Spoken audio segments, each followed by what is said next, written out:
الحمد لله الحمد لله الحمد لله الحمد لله الحمد لله الحمد لله.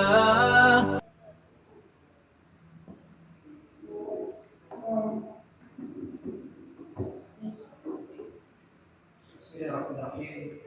Alhamdulillah wassalatu wassalamu ala Rasulillah wa ala alihi wa sahbihi wa mawala. Baik, ma'asyiral muslimin rahimani wa rahimakumullah. Kita melanjutkan dari mengambil faedah dari hadis Nabi sallallahu alaihi wasallam, "Qul fid dunya ka'annaka gharibun aw 'abidu sabil."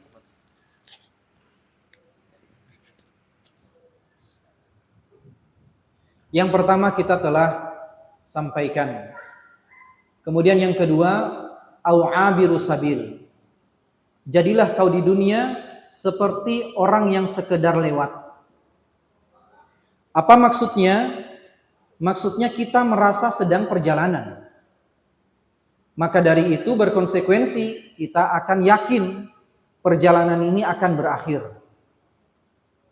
Orang yang sudah usianya di atas 40, 50, antum harus sadar. Apalagi sudah berambut putih. Ya, di antara tanda kematian adalah berambut putih. Makanya kata Allah Subhanahu wa taala, "Wa ja'akumun nazir", telah datang kepada kalian pemberi peringatan. Di antara tafsirnya adalah asy-syaib. Maksudnya adalah rambut putih.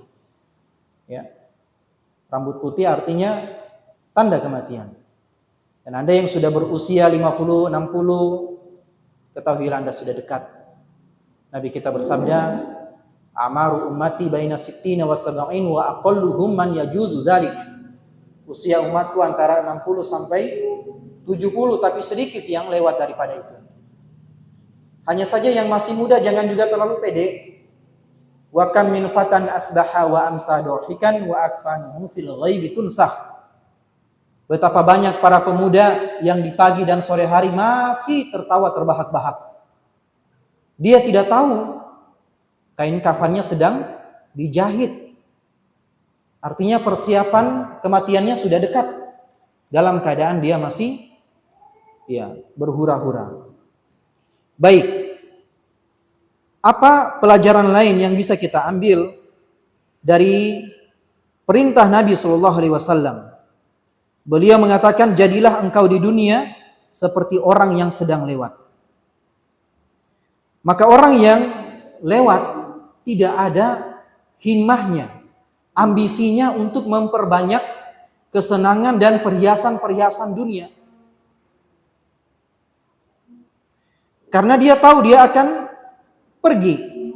Sebagaimana perkataan dari Al-Hasan Al-Basri tadi. Beliau juga mengatakan, "Al-mautu ma'qudun fi nawasikum wad dunya tutwa min waraikum." Kematian itu ditempatkan di depan kalian. Adapun dunia dilipat di belakang kalian. Dunia kita tinggalkan dan berlalu. Maka dari itu, kalau kita baca sirah para salaf tentang bagaimana mereka menerapkan pemahaman mereka tentang hakikat dunia, subhanallah. Kita akan takjub sekali dan merasa jauh sekali dari sikap mereka. Ada sebagian yang masuk dan bertemu dengan Abu Dzar di rumahnya. Kemudian dia melihat-lihat rumah Abu Dzar radhiyallahu anhu. Ketika dia lihat rumahnya seperti tidak ada apa-apa. Tidak ada apa-apa. Dia ditanya, "Ya Abu Dzar, aina mata'ukum?" Wahai Abu Dzar, tahu kan Abu Dzar? Radhiyallahu anhu, seorang sahabat Nabi yang terkenal zuhudnya. Beliau ditanya, mana perhiasan-perhiasanmu, perabotan rumahmu? Dia katakan, "Inna lana baitan nuwajjihu ilaihi salihah mata'ina." kami punya rumah lain yang perabotan dan perhiasan-perhiasannya sudah kami kirim ke sana. Apa maksudnya? Surga. Kami punya negeri lain yang semuanya yang kau maksud itu sudah kami persiapkan untuk di sana. Innahu la budda laka min mata'in ma dumta hahuna. Kata orang yang datang ini, ya selama kau masih di dunia ya kalau bisa punya juga. Apa kata Abu Dzar? Inna sahibal manzil la yada'una fihi. Tidak perlu khawatir. Pemilik rumah ini tidak akan menyia-nyiakan saya. Dengan kondisi seperti ini tidak akan menyia-nyiakan saya. Pemilik rumah, siapa maksudnya? Allah Subhanahu wa ta'ala. Makanya ada sebagian dari orang soleh ketika ditemui, dia ditemui dan di rumahnya. Kemudian orang-orang ini juga sama. Ini kebiasaan yang tidak baik. Mereka masuk kemudian rumahnya matanya keliling. Ya. Matanya keliling. Baik. Kemudian dia katakan ka'anna baituka baitu murtahil. Rumahmu ini kayak rumah orang yang mau pergi, mau hijrah. Ya, mau pindah kampung atau mau berangkat. Model-modelnya seperti itu. Apa yang dia katakan? Amurtahil? La. Walakin utrodu tordan. Kau kira saya akan meninggalkan rumah ini? Tidak. Saya sesungguhnya akan diusir dari rumah ini. Apa maksudnya? Mati. Kau pikir saya meninggalkan rumah ini? Meninggalkan itu kalau punya saya. Bukan meninggalkan. Ketahuilah saya akan benar-benar diusir. Bukan lagi meninggalkan. Taib. Wa qala ba'dul hukama, kata Ibnu Rajab, sebagian ahli hikmah mereka mengatakan kaifa yafrahu bid dunya man yaumuhu yahdimu syahrah. Bagaimana seseorang bahagia dengan dunianya, hari menghancurkan bulannya. Syahruhu yahdamu sanatah. Adapun bulannya menghancurkan tahunnya. Wa sanatuhu tahdimu umurahu. Dan tahunnya menghancurkan umurnya. Kaifa yafrahu man yakuduhu umuruhu ila ajalihi. Bagaimana dia akan bahagia dan senang ketika dia mengetahui umurnya membawa dia kepada ajalnya. Wa takuduhu hayatuhu ila mautihi. Dan kehidupannya menjadi sopir menuju kematiannya. Jamaah yang dirahmati Allah Subhanahu wa ta'ala. Tadi kita katakan di awal, hadis ini berbicara tentang qisar amal. Makanya Ibnu Umar, beliau memberikan tambahan di situ sebagai penjelasan. Anda jadi gharib atau abiru sabil, itu mestilah Anda idza asbahta amsaita fala tantaziris sabah. Kalau kau tiba di waktu sore, jangan tunggu pagi. Demikian sebaliknya. Apa maksudnya? Idza asbahta au amsaita dzunna annaka la tudrik al-masaa al-sabah. Kalau kau tiba di waktu pagi, bayangkan saja kau tidak akan dapat sore. Kalau kau tiba di waktu sore, bayangkan saja kau tidak akan dapat pagi. Demikianlah orang akan termotivasi untuk beramal. Ada sebuah kisah diceritakan oleh Al-Hasan Al-Basri. Ada 3 orang berkumpul, sahabat. Kemudian mereka saling berbincang dan saling bertanya. Salah seorang bertanya kepada keduanya, ma amalukuma? Apa angan-anganmu? Ya, apa angan-anganmu? Atau sepanjang apa angan-anganmu? Salah satu di antara mereka mengatakan, ya, ma ata alayya syahrun illa dzanantu anni sa'amutu fihi. Tidaklah datang 1 bulan kecuali bulan masuk bulan baru, kecuali saya selalu merasa diriku kayaknya bisa saja saya mati di bulan ini. Apa kata keduanya mendengar hal itu? Hada amal. Ini masih angan-angan panjang. Kau merasa kayaknya mati di bulan ini, itu masih panjang angan-anganmu. Yang satunya lagi mengatakan, wa kaifa amaluk? Bagaimana dengan dirimu? Cita-citamu apa? Dia katakan, ma atat alayya jum'atun illa dzanantu anni sa'amutu fiha. Tidak hadir satu pekan kepadaku kecuali pekan itu aku menyangka aku akan mati di dalamnya. Di waktu pekan tersebut, kayaknya saya mau mati di situ. Apa kata yang terakhir ini? Hada amal. Ini masih angan-angan, masih panjang angan-anganmu. Lalu keduanya bertanya, kalau begitu kamu bagaimana? Apa yang dia katakan? Ma amalu man nafsuhu fi yadi ghairihi. Saya tidak tahu bagaimanakah angan-angan seseorang yang jiwanya tidak berada di tangannya, tapi berada kepada selain dirinya. Siapa itu? Allah Subhanahu wa Ta'ala. Bagaimana dia mau punya angan-angan panjang yang kosong terhadap dunia, padahal dia tahu jiwanya bukan dia yang pegang. Bagaimana dia akan bercita-cita panjang, angan-angannya dunia jauh sekali. Padahal dia paham sekali. Jiwanya bukan dia yang pegang, yang kendalikan. Allah Subhanahu wa Ta'ala.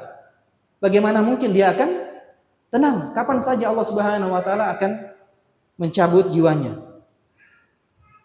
Salah seorang salaf dia berkata, "Ma nimtu nauman qat fahaddastu nafsi anni astayqidu minhu." Aku tidak pernah tidur lalu aku menyangka aku akan masih bangun lagi. Satu hari aku tidur, aku tidak pernah menyangka aku masih akan bangun lagi. Demikian yang dikatakan oleh Habib, istri dari Habib Abu Muhammad. Dia katakan ketika menceritakan tentang suaminya yang selalu menangis. Dia katakan, ya khafu wallahi ida amsa an la yusbiha wa ida asbaha an la yumsiya. Suamiku itu selalu takut memang. Seperti itu terus dia. Ketika pagi hari selalu dia takut jangan sampai dia tidak masuk sore. Kalau sudah malam, sudah sore, dia selalu khawatir kalau sampai pagi dia tidak dapat lagi dunianya. Dia tidak dapat lagi hidupnya. Selalu seperti itu. Ya. Muhammad bin Wasi' rahimahullahu taala ketika hendak tidur beliau selalu berpesan kepada keluarganya, astaudi'ukumullah, aku titip kalian kepada Allah Subhanahu wa Ta'ala. Fala'allaha an takuna maniyati allati la aqumu minha fakana hada da'buhu idza arada an-naum. Saya khawatir kayaknya saya tidak akan bangun lagi. Dan ini selalu dia katakan setiap malam kepada keluarganya.